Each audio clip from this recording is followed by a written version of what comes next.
Emma Lebaille, Mes essentiels avec... Ariane Gardel.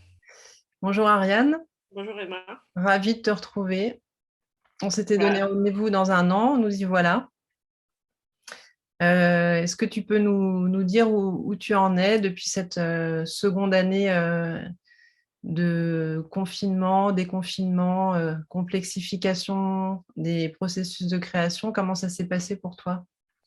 En fait, la grande différence, c'est que déjà, j'ai pu, parce qu'en dehors de mon travail d'auteur, en tant que de mes projets d'écriture, j'ai pu retrouver les bancs de la fac, comme on dit, puisque j'enseigne à Paris 1. Et donc là, c'était vraiment la joie de retrouver, évidemment, mes étudiants. Je dis ça parce que c'est vrai que c'est l'activité la plus, pour moi, la plus structurée et très importante de retour en direct et de pouvoir renseigner en direct à mes étudiants.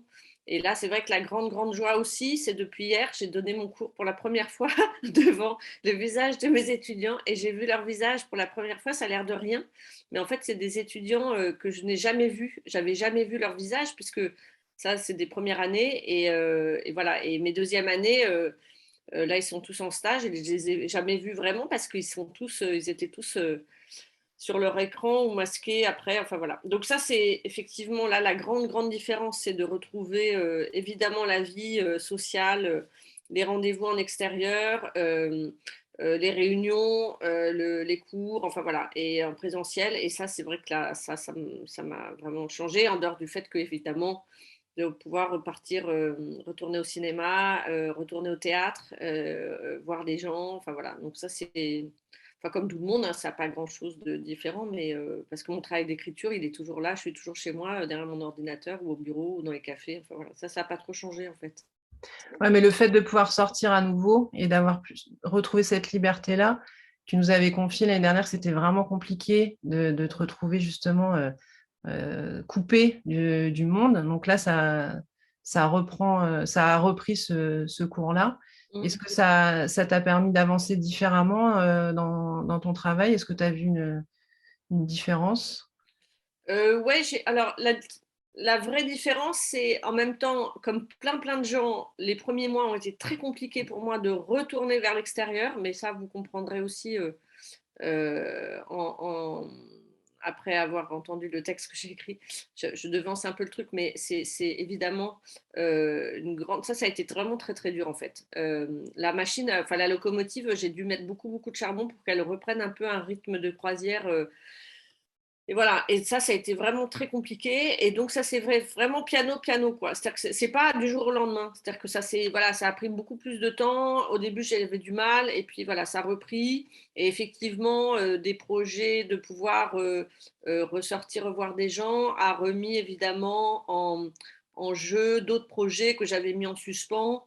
Donc, en fait, c'est ça. C'est-à-dire que, mais sinon, comment dire, non, on était tous un peu pareils. Donc, et après, effectivement, de nouveau, encore des réunions pas mal par Zoom, où ça, comme dans tous les secteurs, les gens ont gardé cette habitude-là. Et ce qui n'est pas plus mal en même temps, parce que, voilà, en fait, il y a des fois, on perdait un temps fou à aller à une réunion, on perdait 1 heure dans les transports. Enfin, moi, j'habite à Paris, enfin, donc on perd 1 heure dans les transports pour faire une réunion, enfin, là, 1 heure de réunion, autant rester chez soi, hein, on gagne du temps. Donc, en fait, c'est ça, c'est la notion du temps et effectivement de retrouver des gens face à face. Et donc, c'est une autre posture, en fait. On n'est pas au même endroit. C'est juste ça. C'est assez étonnant. Mais je pense qu'on ne reviendra jamais comme avant, hein. Il y a un truc qui s'est complètement Et très différent, qui s'est qu'est-ce que, complètement.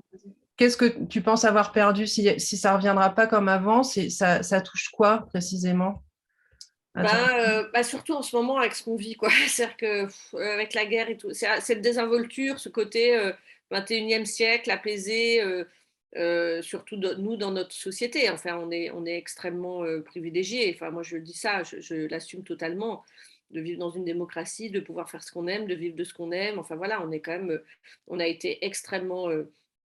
On a traversé cette crise sanitaire en étant quand même extrêmement aidés, secondés, enfin voilà, protégés. Donc là, effectivement, avec tout ce qu'on vit, plus la pandémie, plus là la guerre et tout, on est dans un autre monde, quoi. On rentre dans un autre monde. Et ça, c'est- enfin pour moi, c'est voilà, il y a un avant, un après, quoi. C'est-à-dire qu'on on a eu l'approche et la proximité de la catastrophe totale, enfin voilà, ce qui est une vraie catastrophe, quoi. Donc voilà, je sais pas. On passe d'un monde d'après à un autre monde d'après. Oui. Voilà, en fait, ça s'enchaîne. Mm, mm, mm. Euh, Ce que j'ai proposé à chacun cette année, c'est de partager une œuvre ou un écrit, enfin, selon, on va dire, le format, le support et l'univers de chacun. Est-ce que tu peux nous présenter ce que tu as choisi, toi, de Alors, faire je vais aujourd'hui? pas trop vous spoiler, comme on dit maintenant, c'est le nouveau mot. Non, mais je vais pas vous trop. Non, le truc, c'est qu'effectivement, je l'ai écrit vraiment pour ça, pour ce moment-là, ensemble, là, aujourd'hui, avec toi et avec les gens qui potentiellement nous regarderont, mais que j'ai vraiment, et vous comprendrez pourquoi. C'est-à-dire qu'en fait, moi, j'aime beaucoup qu'on me donne un peu des pistes d'écriture. Et donc, effectivement, vous verrez, voilà, c'est un petit retour en arrière, un moment suspendu, une parenthèse, et je l'ai écrit exprès pour ça. Ça ne sera que pour ça, d'ailleurs, et après, on passe à autre chose. Moi, j'aime beaucoup écrire pour un moment précis, sans trop se poser de questions. Je n'ai pas trop réfléchi, je l'ai écrit très vite. Je l'ai retravaillé ça m'a pris plus de temps, évidemment, comme à chaque fois dans l'écriture, de réécrire, écrire, corriger, et que effectivement ça, je pourrais encore dans 3 semaines, si on me dit il faudrait encore préparer ce texte dans 3 semaines, je continuerai à travailler 10 minutes avant. Hein. C'est-à-dire que voilà, là juste avant, j'étais encore en train de couper en me disant c'est trop long, c'est trop long. Bon. Mais ça fait partie de la joie de l'écriture. Donc c'est un texte que j'ai écrit. Évidemment, je suis auteur, hein, donc c'est un peu mon métier. Donc un mot après l'autre, voilà, sujet, verbe, complément, point. On passe à la phrase suivante. Non, mais ça a l'air de rien, mais trouver du rythme, de se dire que c'est un texte que je vais lire. Donc, voilà, c'est juste ça. C'est un petit moment partagé, une petite expérience partagée. Ça n'a pas plus de prétention que ça. Et voilà, et surtout de s'amuser, en fait. Parce que c'est quand même une joie inouïe. Enfin, moi, c'est vrai que la joie que j'ai absolument dans l'écriture, c'est le fait d'écrire, en fait. C'est pas tellement ce que j'écris, c'est le fait d'écrire. Et quand on me demande d'écrire, c'est génial. Donc, moi, je suis hyper contente. Ça me fait. Je suis hyper. Non, mais c'est vrai. Bah, Ça me ravie en tout cas fait. d'avoir pu provoquer une nouvelle séance d'écriture pour toi. Et l'idée, c'était de continuer à documenter, à questionner la manière dont chacun a traversé ces différentes étapes du point de vue de sa création et de son approche. Donc, je Ok. te propose Alors, d'y aller et puis voilà. à tout de suite. Très bien. Allons-y. Une expérience inédite, hallucinante. Nous sommes les héros d'un film catastrophe. J'adore les films catastrophes. Tous à la même enseigne. Une communion forcée et magnifique. Riches et pauvres, cadres ou chômeurs, sportifs ou vieux. Personne ne sort. Moment d'arrêt. Les jours se succèdent. Toujours le même rituel. Journée calée, horaire similaire. Se lever sans réfléchir comme un bon petit soldat. Prendre son petit déjeuner sans écouter les informations. Trop de drames et de morts. Se pousser au cul. Faire du sport sur le tapis de yoga au milieu du salon ou aller courir dans les rues désertes de sa ville. Prendre sa douche, s'habiller, se coiffer, se parfumer, même si rien ne m'y oblige. Repousser le moment de s'y mettre. Nettoyer sa maison pour se remonter le moral. Ça marche à tous les coups. Quand il faut y aller, il faut y aller. Hein.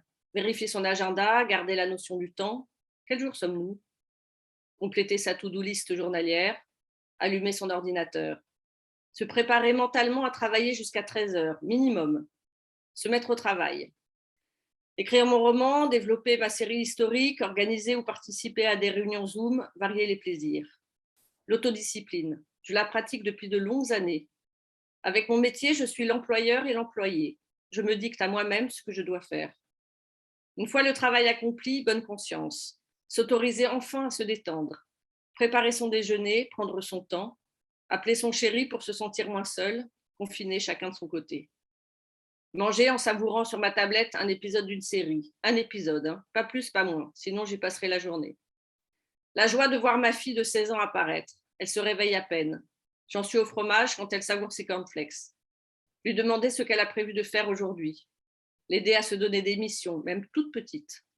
Se remettre à travailler, pas évident. Aider ma fille sur ses devoirs. Il est bientôt 20 heures. l'heure d'applaudir. Vivre cela comme un devoir, un geste citoyen. Retrouver toujours les mêmes visages, saluer ses compatriotes. Au fil des semaines, nous sommes de moins en moins nombreux.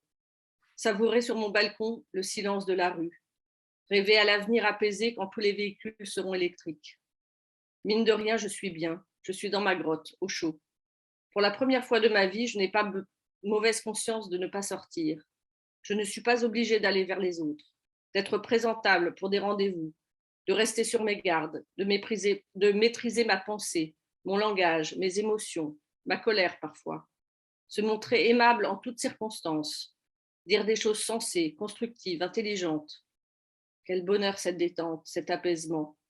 Et par-dessus tout, ma fille est à mes côtés, du matin jusqu'au soir. Fini cette peur au ventre quand je l'attends les soirs où elle sort. Au fil des semaines, ressortir de vieilles photos, recontacter par les réseaux sociaux des amis perdus depuis des années.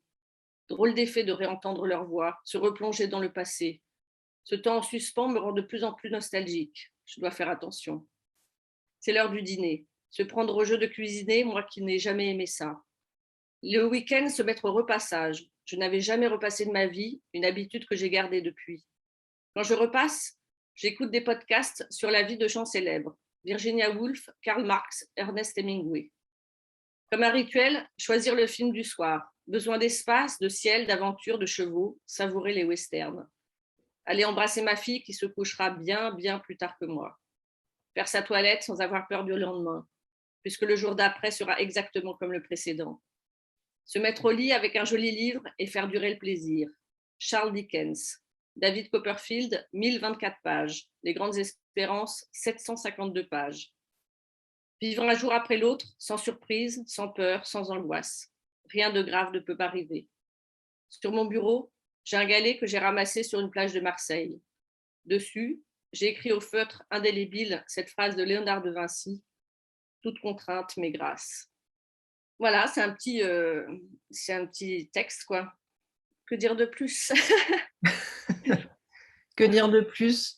Comment continuer à se projeter dans des processus de l'imaginaire, d'où elle vient cette énergie, comment tu la sollicites encore aujourd'hui? Ben, non, ce qui m'a frappé, c'est en écrivant ce texte de se replonger. Ce que j'aime beaucoup, c'est de se replonger évidemment dans un moment assez loin, qui me paraît très lointain en fait, qui nous paraît très lointain, parce que là vraiment j'ai écrit le premier confinement, hein, le tout premier, hein, mars, avril, enfin j'ai plus trop de souvenirs, je suis assez mauvaise pour les dates, mais pas le deuxième en fait, c'est le premier qui m'a le plus marqué. Et c'est vrai que ce qui m'a vraiment frappé, c'est qu'on se redécouvre. C'est-à-dire que quand on nous oblige à avoir, c'est pour ça que Léonard de Vinci est un génie, mais toute contrainte mais grâce, c'est ça. C'est-à-dire qu'en fait, j'ai toujours adoré, comme là, quand tu m'as demandé d'écrire ce texte, par exemple, c'est une contrainte, c'est une sorte de contrainte. C'est une contrainte légère, mais c'est une contrainte. Et c'est vrai que quand je me suis replongée à écrire, pour écrire ce texte, j'ai réalisé, mais en fait, j'ai réalisé au fur et à mesure de vivre ce confinement, à quel point ça me plaisait. Et en même temps, je l'ai vécu maintenant avec le recul de manière assez heureuse, même si sur le moment, c'était très angoissant parce que je me rendais compte à quel point ça me plaisait. Et donc, en fait, on vit pas. Effectivement, ce qui est intéressant avec l'écriture, c'est de revenir sur un moment du passé et on sait à quel point, dans l'état où on était au moment où on l'a vécu. Mais quand on le vit, évidemment, on le vit complètement différemment. Donc, en fait, quand je le vivais, j'étais très stressée. Je me rendais compte à quel point j'étais angoissée, stressée, voilà, et à quel point j'étais heureuse d'être confinée. Et donc, forcément, j'ai toujours été très, très petit soldat. Hein. C'est-à-dire que moi, c'est dans ma nature. Et c'est vrai que cette autodiscipline, je l'ai depuis des années, des années. Donc, en fait, ça ne m'a pas tellement dérangée parce que par rapport à d'autres gens, moi, je connais ça. On Et est quand tu auteur. dis que ça te stressait, qu'est-ce qui te stressait en fait? Parce que là, avec le recul, tu constates qu'en fait, c'était un état qui te correspondait d'une certaine manière et que du coup, ça t'a mis dans une difficulté de devoir reprendre une vie normale, même si tout à l'heure, tu disais que maintenant que les choses étaient redevenues, entre guillemets, à la normale, en tout cas dans la possibilité d'avoir des relations sociales à l'extérieur, ça te faisait du bien. Donc, c'est un peu, il y a un truc de Bah oui, c'est un contradiction. peu. Non, mais ça, je suis d'accord que c'est un peu paradoxal. C'est qu'en fait, à la fois, ça me fait du bien parce que c'est quand même la joie de notre métier, c'est de rencontrer des gens nouveaux tout le temps, d'aller vers les autres, d'échanger. Donc, effectivement, ces rendez-vous, quand on voit les gens face à face dans un café, ça n'a rien à voir que voilà, quand on discute avec eux par Zoom. Enfin, voilà. Donc ça me fait beaucoup, beaucoup de bien. Mais c'est vrai que ça n'empêche que euh, je suis dans un métier de représentation. C'est-à-dire qu'en fait, tous les artistes sont dans un métier de représentation. C'est-à-dire qu'en fait, à la fois, l'écriture, on est totalement solitaire. C'est-à-dire que, et ça, c'est le bonheur absolu. C'est-à-dire que cette solitude-là de l'écriture, ça, c'est génial. Le problème, c'est qu'il faut en vivre. Et donc, pour en vivre, il faut le donner aux autres, il faut le partager aux autres, il faut se faire désirer, il faut Enfin voilà, il faut que ça fasse des projets qui existent, voilà, et on ne peut pas faire des projets tout seul. Même en tant qu'auteur, même un romancier, il a besoin d'un éditeur, donc ça devient du commerce. Et du commerce, c'est de se vendre, voilà. Et ça, c'est quelque chose qui m'est très compliqué, que je n'aime pas du tout. C'est la partie que je n'aime pas du tout, qui fait partie du jeu. Mais c'est vrai que quand on n'est pas très bien, on n'a pas envie, quoi. On n'a pas envie d'être face aux gens. Et forcément, quand on n'est pas bien, on est obligé de surjouer. Mais je le dis franchement, il y a plein de gens qui s'en rendent même pas compte, en fait. Mais moi, à tout le temps, à chaque fois, ça me demande un effort. Bon, alors il y a des fois, ça ne me demande pas d'effort, il y a des fois, ça va très bien. Enfin voilà, c'est léger. Mais c'est vrai que les périodes qu'on a vécues dernièrement, c'est pas très léger quand même, hein. C'est quand même de lourd, hein. Même si, bon, par rapport à d'autres gens, ce n'est rien du tout. Voilà. Mais donc, effectivement, c'est un peu paradoxal. À la fois, c'est le plaisir de retrouver les autres et à la fois euh, les gens qu'on aime, la famille, voilà. Et mais en même temps, pour le travail, voilà, ça reste compliqué parce qu'on se dit à quel point oh, j'étais bien chez moi toute seule et personne m'obligeait. Voilà, on me dit non, surtout tu sors pas. Ouais, génial. Quelle merveille. Voilà. Donc, mais bon, c'est vrai que c'est des métiers assez particuliers parce qu'à la fois on est très solitaire et à la fois on ne peut pas vivre sans les autres. Et à la fois personne ne nous attend, hein.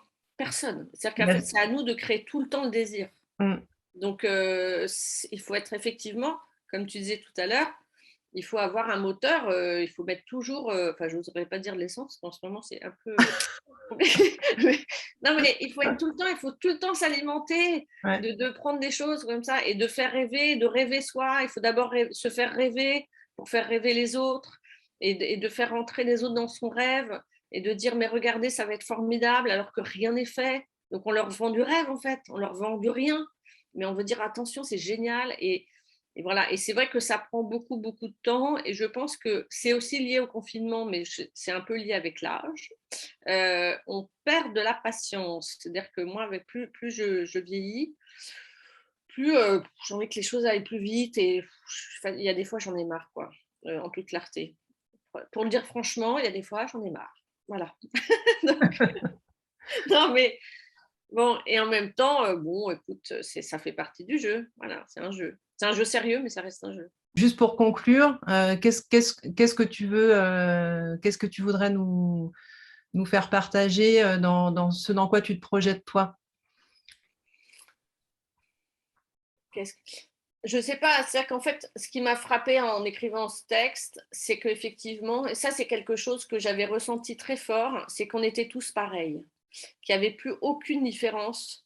Et ça, c'est quelque chose qui m'a beaucoup. J'ai toujours adoré cette sorte de communion, alors pas du tout ni catholique ni chrétienne, parce que c'est pas du tout mon truc, mais par rapport au théâtre, par exemple, moi qui viens du théâtre, il y a quelque chose d'une grande, comme ça, la force de la communion et d'être ensemble au même moment, d'être dans un même lieu au même moment, quoi. Et ça, c'est quelque chose de très fort chez moi, mais parce que ça vient vraiment du théâtre.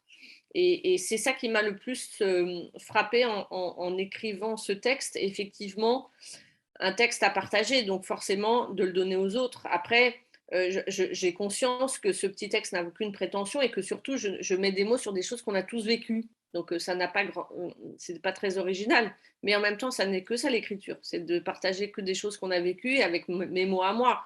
Mais c'est vrai que par exemple, je sais qu'il y a énormément de gens qui se sont mis à écrire pendant le confinement, des gens qui n'avaient jamais écrit d'ailleurs, parce qu'ils en ont eu besoin, et ça je comprends très bien.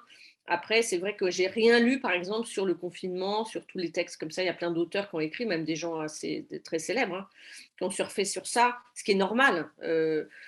Mais c'est vrai que moi, ça ne me donne pas très envie. En même temps, ça m'a amusé de me replonger, de trouver des mots. Enfin voilà, c'est toujours le geste d'écrire. C'est pas tellement ce que je disais tout à l'heure. C'est pas tellement le contenu qui est important. C'est juste s'amuser à trouver des mots et de partager des moments et voilà des choses qu'on a tous traversées en fait. Et qu'en fait, on est tous pareils. C'est ça qui est bien. C'est-à-dire que qu'on soit sportif, cadre, médecin ou voilà, on a fait tous les mêmes journées, hein. Il n'y avait pas grande différence, hein. C'est ça qui est bien en fait. Non mais voilà. Merci beaucoup pour Merci à toi. ce partage et cet Merci, merci. exercice auquel tu t'es prêté. Non, mais ça m'a beaucoup amusé. J'espère que les gens entendront quelques petites phrases, quoi. C'est tout. Au plaisir Bah, au plaisir, Emma. de continuer à avoir de tes nouvelles. Et ben, avec plaisir.